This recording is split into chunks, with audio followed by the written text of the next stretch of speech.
question about malingering. Yes. And made reference to the MMPI-2.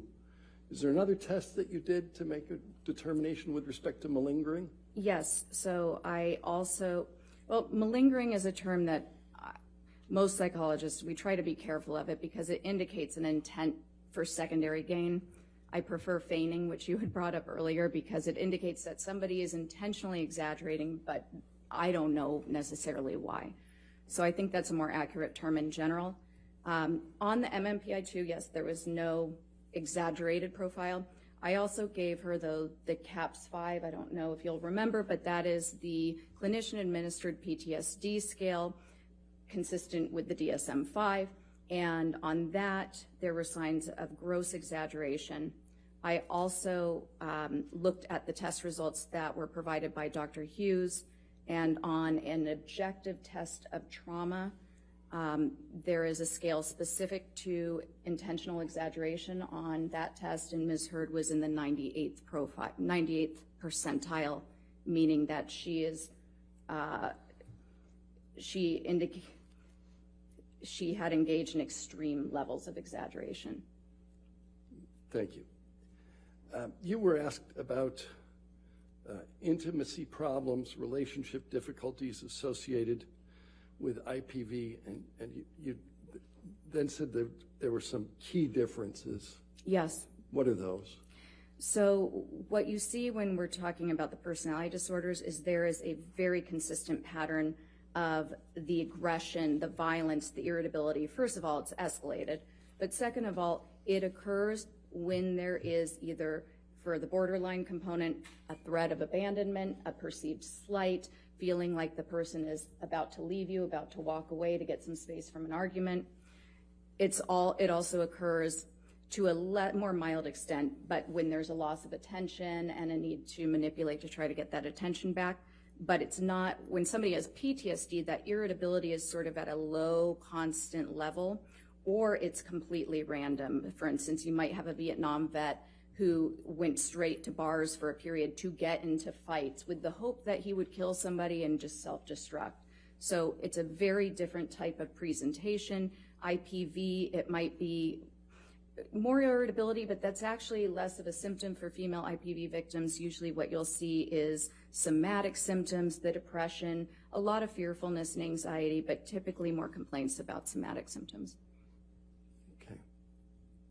You testified that some of the professionals involved in this case had to take their patient at her word. What did you mean by that? So when you're providing therapy, you're in a very different role than an examiner. When you're the forensic examiner, you're just really looking at data to make a decision. When you're a therapist, you're an advocate for your client's well-being. And in fact, it's considered extremely unethical for a treating provider to ever provide opinion testimony like I'm providing, because it's so well known in our field that you're going to have an automatic bias for your client. It's almost a sense of protection, advocacy, wanting their best, which is why we also know that it's very inappropriate to convey any sort of opinion about whether a crime occurred, whether abuse occurred. We can certainly believe our clients, we can support them in their therapy and take them at their word, but when giving opinions and consultations, we have to be very, very cautious and really only provide the facts. We would state things in terms of, my client did report this, I saw this, here was our treatment plan, here was the diagnosis. We're taught, we're trained to stay away from making any sort of opinions, understanding that most of the time, and most of Ms. Hurd's providers were just treating Ms. Hurd. They had never so much as done an initial interview with Mr. Depp and gotten his whole life story or his symptoms or his side of any of it. And they're going to be advocating, and the treatment relationship is about helping your client achieve well-being, not making formal psychological or psychiatric opinions. So you're asked a question about a series of doctors. Dr. Cohen, treating physician? Yes, he was a psychologist. Yeah. Dr. Banks, treating physician? Dr. Banks, yes, treating psychiatrist. Dr. Anderson? Yes, treating psychologist. every one of them had to take Amber heard at his word, right? Yes. Excuse me. Oh, overruled. Thank you. No further questions. All right. Is this witness subject?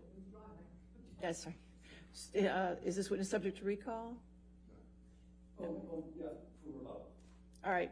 Since you're subject to recall, Dr. Curry, please do not discuss your testimony with anybody, and please do not watch anything of this trial, Okay. okay? All right, Got thank it. you. Thank you. You can stay there for a moment. Okay. All right, ladies and gentlemen, we'll go ahead and take our afternoon recess for 15